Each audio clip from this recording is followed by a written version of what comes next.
1 milyon hadisi ezberleyen büyük alim. Günde 300 rekat namaz kılan Allah dostu. Hızır aleyhisselamın kendisine selam yolladığı o zat. Hanbeli mezhebinin öncüsü İmam Ahmet bin Hanbel Hazretleri.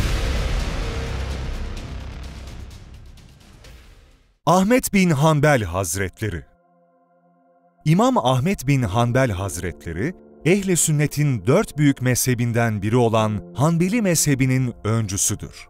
Müslümanlara Kur'an ve hadis ışığında sağlam ve aydınlık bir yol göstermiştir.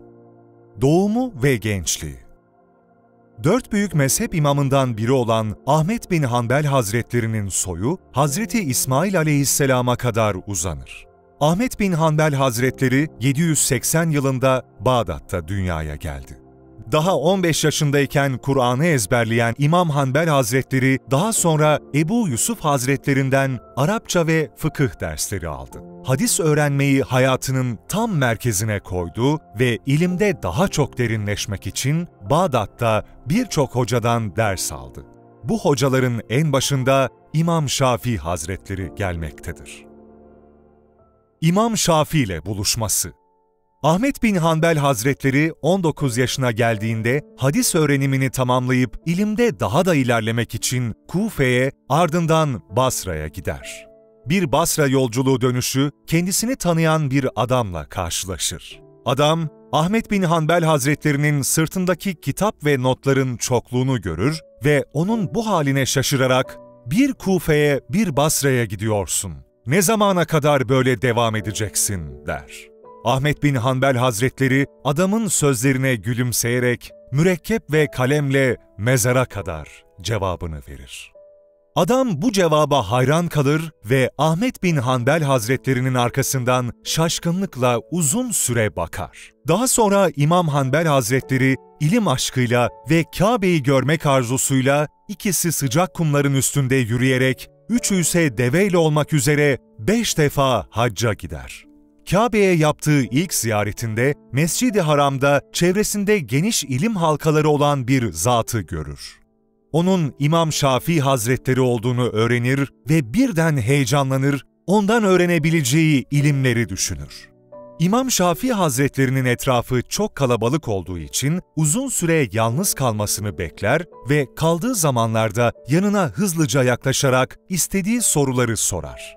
Ahmet bin Hanbel Hazretlerinin genç yaşında ilme bu kadar merak duyması İmam Şafii Hazretlerinin hoşuna gider ve İmam Hanbel Hazretlerini talebesi olarak kabul ederek uzun süre ilim öğretir.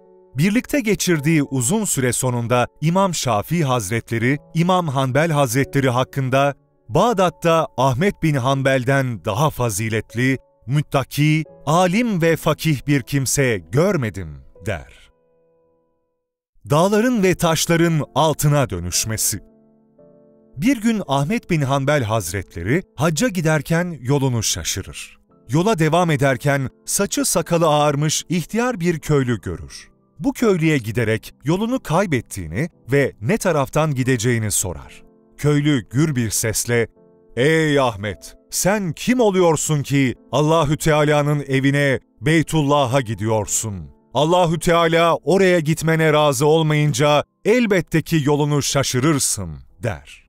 Bunun üzerine Ahmet bin Hanbel Hazretleri hiç beklemediği bu cevap karşısında hayretle "Ya Rabbi, senin köşelerde, kenarlarda sakladığın, halkın gözünden örttüğün böyle kullar da varmış" deyince o zat "Ne zannediyorsun Ahmet? Allahü Teala'nın öyle kulları vardır ki Allahü Teala'dan isteseler bütün gökler ve yerler onun hürmetine altın olur" der. O anda toprak ve dağlar birden altın olur. Ahmet bin Hanbel Hazretleri kendinden geçerek yere düşer. Daha sonra o zat İmam Hanbel Hazretlerini yerden kaldırır ve yolu gösterir. İmam yaşadıklarının şaşkınlığıyla yoluna devam eder. Ahmet bin Hanbel Hazretleri ve Halife Me'mun. Halife Me'mun döneminin sonlarına doğru Mu'tezile mezhebinin etkisi artar. Bu etkiyle halife, devrin tanınmış alimlerini Kur'an'ın mahluk yani yaratılmış olduğu görüşünü kabul etmeye çağırır. Bazı alimler önceleri Kur'an'ın mahluk olmadığını söylerler. Ama işkenceyle tehdit edildikleri zaman zulme uğramamak için halifenin istediği şekilde cevap verirler. Ahmet bin Hanbel Hazretleri hiçbir şeyden ve hiç kimseden korkmadan Kur'an-ı Kerim'in Cenab-ı Hakk'ın kelamı olduğunu, yaratılmış bir mahluk olmadığını söyler. Bu sebeple halife Ahmet bin Hanbel Hazretlerini kendisine karşı çıkan diğer alimlerle beraber hapse attırır. Yakınları onun bu zulümden kurtulması için halifenin görüşünü kabul etmiş gibi davranmasını tavsiye ettiyse de Ahmet bin Hanbel Hazretleri bu davranışı bir İslam alimi olarak kendine yakıştırmadığı için kabul etmez ve bunu tavsiye edenlere de gücenir. Bağdat valisi Ahmet bin Hanbel Hazretlerini ve beraberindeki Muhammed bin Nuh Hazretlerini zincire vurarak Halife Me'mun'la görüştürmeye götürmek üzere yola çıkar. Ancak Rakka'ya vardıklarında tepenin ardından siyah atıyla hızla bir asker gelir ve halifenin ölüm haberini verir. Askerlerde bir hüzün havası oluşur ama Ahmet bin Hanbel Hazretleri duruşunu hiç bozmaz. Bir süre orada bekledikten sonra tekrar Bağdat'a dönerler. Fakat İmam Hanbel'le beraber zincire vurulan Muhammed bin Nuh Hazretleri, ondan genç olmasına rağmen sıkıntılara daha fazla dayanamaz ve yolda vefat eder. Ahmet bin Hanbel Hazretleri ise Bağdat'a getirilerek hapsedilir. Yeni halife Mu'tasım, kardeşinin siyasetini takipte ısrar eder ve Ahmet bin Hanbel Hazretleri'nin hapiste tutulmasını ister. Ahmet bin Hanbel Hazretleri ve Ebu'l-Heysem.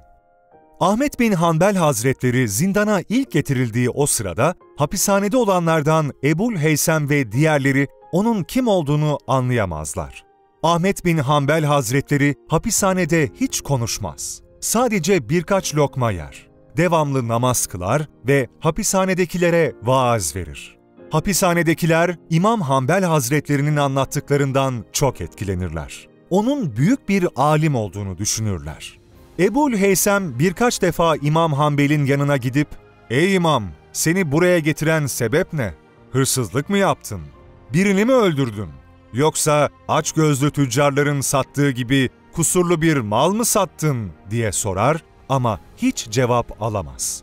Ahmet bin Hanbel Hazretleri sorulara cevap vermeyince Ebu'l-Heysem en sonunda dayanamaz ve bağırarak, "O zaman neden buradasın?" der ama yine cevap alamaz. Dakikalar geçer ve İmam Hanbel Hazretleri hafifçe Ebu'l-Heysem'e dönerek tüm kulların yapması gerektiği gibi Kur'an-ı Kerim'i okudum der. Ebu'l-Heysem ne dediğini anlayamaz ve tekrar sorar. "Kur'an okuyorsun diye seni niye zindana atsınlar?" Ahmet bin Hanbel Hazretleri tekrar dönerek, "Bazen dilin okuduğunu akıl idrak etse de kalp mutmain olmaz. Allah'ın kelamı olan o Kur'an'a mahlukattan bir mahlukmuş gibi davranır. Sonra da hırsızın çaldığı eşya gibi onun kutsallığını çalmaya çalışır. Katilin kıydığı can gibi hakikatine kıymaya kalkışır. Ve en sonunda açgözlü tüccar gibi kendi kusurlu fikrini Müslümanlara satmaya karar verir," der. Ebu'l-Heysem bu cevap karşısında şaşkın bir şekilde imama bakar, cevaptan hiçbir şey anlamaz. Ahmet bin Hanbel Hazretleri belki ileride anlar diye iç çekerek, işte bu okuyucu bir gün hükümdarın yanında söz sahibi olup fitne pazarı kurarsa kusurlu fikrini satın almayan herkesi zindana attırır der ve sözlerini bitirir. Sonra zindanın kapıları açılır. Birkaç muhafız onu götürmeye gelir. İçeri girip ellerini ve ayaklarını zincirlerler. İmam Hanbel Hazretleri mahkumlarla vedalaşır ve sonra sıra Ebu'l-Heysem'e gelir. O an Ebu'l-Heysem'in içinde bir şeyler kopar ve kendini Ahmet bin Hanbel'in önüne atar. "Ey imam, ben inatçı bir hırsızım, defalarca yakalandım ve tam 18.000 kırbaç yedim ama hırsızlıktan vazgeçmedim. Sen ise ey Ahmet bin Hanbel, bu şehrin imamısın. Hakkı biliyorsan sakın ondan dönme. Ben şeytanın yolunda sabrettim, sen Allah yolunda sabret." İmam Hanbel Hazretleri Ebu'l-Heysem'i dikkatlice dinler ama bir cevap veremeden muhafızlar onu götürürler. Ahmet bin Hanbel Hazretleri yıllar sonra Ebu'l-Heysem hakkında Allah Ebu'l-Heysem'e rahmet etsin ve onu affetsin. İşkence altındayken onun sözleri ve nasihatleri beni ayakta tuttu demiştir. Halifenin İmam Hanbel'e yaptığı işkenceler. Halife Ahmet bin Hanbel Hazretlerini 1 yıl hapiste tuttuktan sonra huzuruna getirterek, başkadı ve sözünü dinleyen diğer alimlerin İmam Hanbel Hazretlerini ikna etmesini ister. Ahmet bin Hanbel Hazretleri derin ilmi ve kıvrak zekasıyla onların söylediklerini çürütür, ayet ve hadis dışında ileri sürülen delillere itimat etmez. Halife onun kararından geri dönmeyeceğini anlayınca Ahmet bin Hanbel Hazretlerine işkence yapılmasını emreder. Fakat Ahmet bin Hanbel Hazretlerinin şiddetli kamçı darbeleri altında inlediği halde orucunu dahi bozmadığını görünce Kur'an mahluktur demesi halinde serbest bırakılacağını söyler. İmam Hanbel Hazretleri bu teklife cevap dahi vermez ve şehadet getirir. Halife işkencenin hiçbir tesiri olmadığını görünce onu serbest bırakmayı düşünür. Ancak başkadı, Kur'an'ı mahluk saymadığı için Ahmet bin Hanbel Hazretlerinin dinden çıktığını, serbest bırakmanın doğru olmayacağını söyleyerek halifeyi ikna eder. Bunun üzerine halife, kızgın güneş altında cellatlarına daha çok kamçılattırır ve kendisi de gelip işkenceleri izlemeye başlar. Yeni halifeye karşı İmam Hanbel. 2 yıl 4 ay süren bu hapis ve işkence hayatından sonra Ahmet bin Hanbel Hazretleri serbest bırakılır. İşkencede aldığı ağır yaralar iyileşir iyileşmez talebelerine ders vermeye başlar. İmam Hanbel'e işkence eden Halife Mu'tasım yakalandığı bir hastalık sonrası ölür ve yerine asıl adı Harun olan oğlu Vasik geçer. O da babasının yolunu takip eder ve hemen Kur'an'ın mahluk olduğu meselesini okullarda okutmaya başlar. Bu hareket karşısında öfkelenen ve artık bu yönetime isyan etmeyi düşünen halk, İslam alimi olarak derin saygı ve sevgi duydukları Ahmet bin Hanbel Hazretlerine başvurur. Ahmet bin Hanbel Hazretleri, isyan etmenin doğru olmadığını ve şu an bu yapılanlara sabretmek gerektiğini söylemesine rağmen, halkla görüşmesi ve halifenin bulunduğu yerde ikamet etmesi yasaklanır. Hatta halifenin ölümüne kadar evinde göz hapsinde tutulur. 5 yıl boyunca cuma namazlarına bile gidemez. Halife Vasik de babası gibi hastalığa yakalanır. Yüksek ateşi çıkar ve kendisini sürekli susuz hissettiren bir hastalığa yakalanır. Doktorlar ona fırının yanında oturmasını söylerler. Bir süre sonra halife yüksek hararetten vefat eder ve yeni halife olarak Mütevekkil geçer. Mütevekkil devrinde Kur'an'ın mahluk olduğu meselesi diğer alimlerin de mücadelesiyle sona erer. Yine de Ahmet bin Hanbel Hazretlerinin evi bir ihbarla askerler tarafından aranır ve sorguya çekilir. Biraz zaman geçtikten sonra ihbarın doğru olmadığı anlaşılır. Halife kendini affettirmek için hediyeler göndererek gönlünü almak ister ama İmam Hanbel Hazretleri bu hediyeleri içine haram karışmış bir mal olduğu düşüncesiyle kabul etmez. Halifenin hediyelerini kabul etmemesinin kendisine yine zarar getirebileceğini düşünen dostları hediyeleri kabul etmesi için onu ikna etmeye çalışırlar. Ahmet bin Hanbel Hazretleri söylenenleri hadislere göre değerlendirir ve hediyeleri kabul edip tamamını ihtiyaç sahiplerine dağıtmaya karar verir. İmam Hanbel Hazretleri başka hiçbir şey istemediğini söylemesine rağmen halife ailesine maaş bağlamak ister. Ahmet bin Hanbel Hazretleri maaşı kabul etmemesine rağmen oğulları maaşı kabul ederler. Oğullarına gücenir ve haram karışmış olma ihtimalinden dolayı oğullarından gelen bir lokmayı bile yemez. Son günlerinde iyice halsiz düştüğü için halife özel doktorunu göndererek onu tedavi ettirmek ister. Ancak doktor onun bedenen rahatsız olmadığını, az yemek, çok oruç tutmak ve ibadet etmek sebebiyle halsiz düştüğünü söyler. Hızır Aleyhisselam'dan selam gelmesi.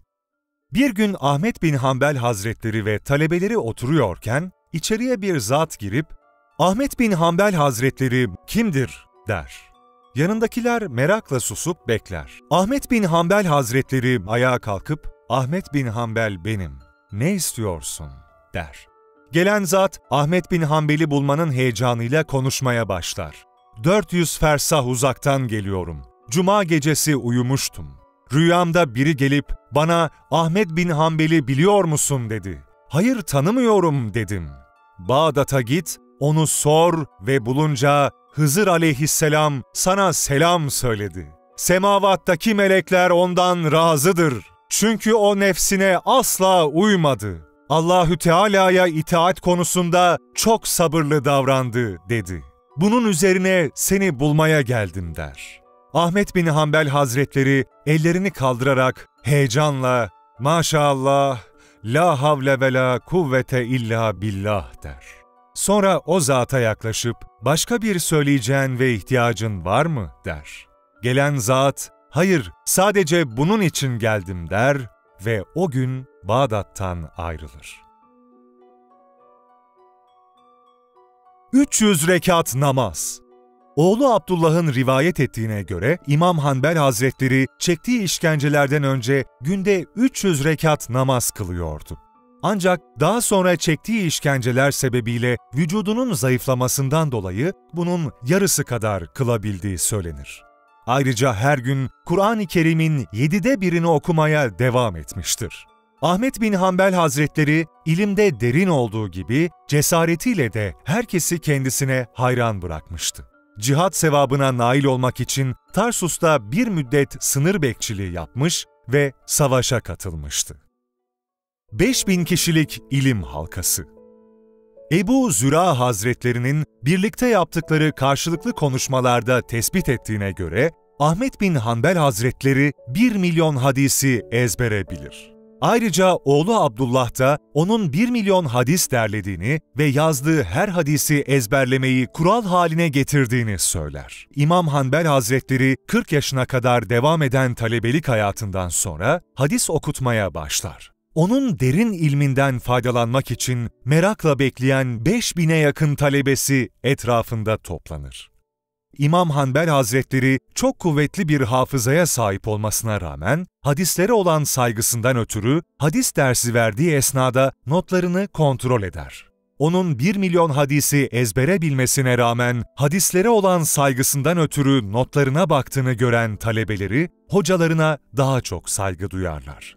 Başta meşhur hadis alimi Buhari olmak üzere tanınmış talebeleri arasında Müslim, Ebu Davud, Tirmizi, Yahya bin Ma'in gibi hadiste önder şahsiyetler bulunur. Bir gün İmam Hanbel Hazretleri ve bir alim yatsı namazını mescitte kıldıktan sonra eve doğru yürümeye başlarlar. Konuşma o kadar hararetli ve lezzetli geçer ki zamanın nasıl geçtiğinin farkına varmadan evin önüne gelirler. Kapının önünde sabah namazına kadar hadis ilimleri üzerine konuşmaları devam eder. İkisi de sabah ezanı okunana kadar vaktin nasıl geçtiğini fark edemez ve bu hallerine gülümseyerek tekrar mescide dönüp sabah namazını kılarlar. Tevazusu. Bir gün hadis alimi olan Ali bin Abdüssamet Hazretleri, onun feyzinden faydalanmak düşüncesiyle elini elbisesine sürer. İmam Hanbel Hazretleri bu harekete kızar ve eliyle elbisesini silkelerken sert bir şekilde "Kimden aldınız bu adeti?" der. Tevazusundan ötürü kendisini çok küçük gören Ahmet bin Hanbel Hazretleri, sık sık İslam büyüklerinin faziletlerini anar, "Onlar nerede, biz nerede?" diye uzaklara bakarak iç çeker. Dokuma tezgahı. Ahmet bin Hanbel Hazretleri, babasından miras kalan dokuma tezgahını kiraya verir ve kirasından aldığı parayla geçimini sağlardı. Zamanla bu para yetmediği için bazen ücret karşılığında çeşitli kitapların kopyasını çıkarır, bazen kemer dokur, bazen de eşinin dokuduğu kumaşı satardı. Evde yiyecek hiçbir şey kalmadığı zamanlar, ekinler biçildikten sonra tarlada kalan dökülmüş ürünleri diğer ihtiyaç sahipleriyle birlikte topladığı olurdu. Yakınlarının söylediğine göre evinde yiyip içecek bir şey bulunmadığı zaman üzülecek yerde sevinir, ekmek kırıntılarını ıslatarak üzerine tuz döküp yerdi. Ahmet bin Hanbel'in vefatı. İmam Hanbel Hazretleri vefat edeceği sırada eliyle işaret edip "Hayır, olmaz." der. Yanındakiler onun bu sözlerine şaşırarak "Bu hal nedir ey imam?" derler. Ahmet bin Hanbel Hazretleri, "Şeytan benim elimde can ver diyor. Ben de hayır olmaz, hayır olmaz diyorum.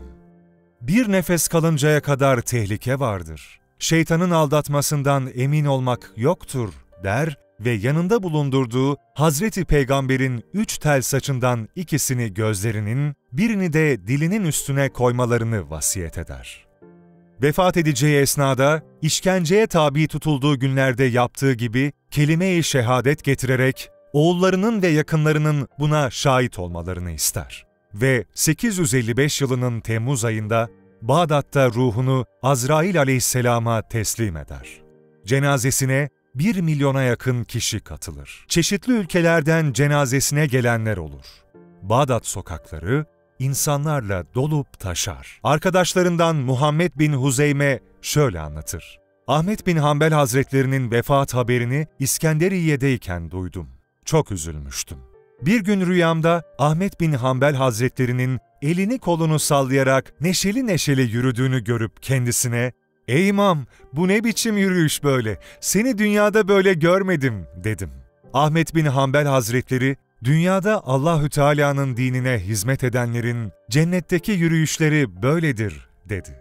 Sonra ben daha da merak edip Allahü Teala sana nasıl muamele etti diye sordum. İmam Hanbel Hazretleri, Allahü Teala başıma bir taç, ayağıma altından 2 ayakkabı giydirdi ve "Ey Ahmet, Kur'an-ı Kerim'e yaratılmış demediğin için bu iltifatlara kavuştun. Ey Ahmet, Süfyan-ı Sevri'den sana ulaşan dualar var. Onlarla dünyada dua ettiğin gibi şimdi de dua et." buyurdu. Bu emir üzerine ben de "Ey alemlerin Rabbi olan Allah'ım, bizleri af ve mağfiret eyle. Bizlere soru sorma." diye dua ettim. Bu duadan sonra "Ey Ahmet, işte cennet, gir." buyurdu ve ben de cennete girdim. Eserlerini yazdırmaması. Ahmet bin Hanbel Hazretleri, en önemli eseri olan El-Müsned dışında kendisinin olduğu iddia edilen kitapların hiçbirini bizzat kaleme almaz, hatta kendi söz ve fetvalarının yazılmasına izin vermez. Bir rivayete göre yeni bir bilgi öğrenip görüşünü değiştirebileceğinden ötürü yazdırmamıştır. Vefatından sonra ise günümüze ulaşan eserleri, başta oğlu Abdullah olmak üzere diğer talebeleri tarafından yazılmıştır. Bu kadar mı değer veriyorsun bana? Ne biçim bir laf bu? Sus artık be kadın, sus! Sus! Defol git! Yürü! Nefret ediyorum senden! Nefret ediyorum senden! Bir daha yüzümü göremeyeceksin! Defol git!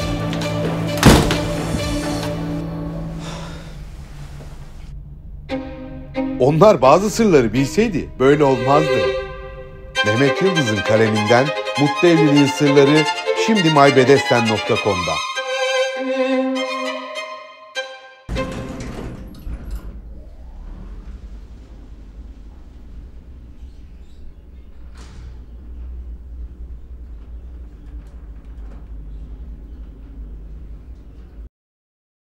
Siz de Hayalhanem'in yurt içi ve yurt dışı projelerine destek olmak için buradaki linke tıklayarak online bağışta bulunabilir veya aşağıdaki iletişim numaralarından bizlere ulaşabilirsiniz.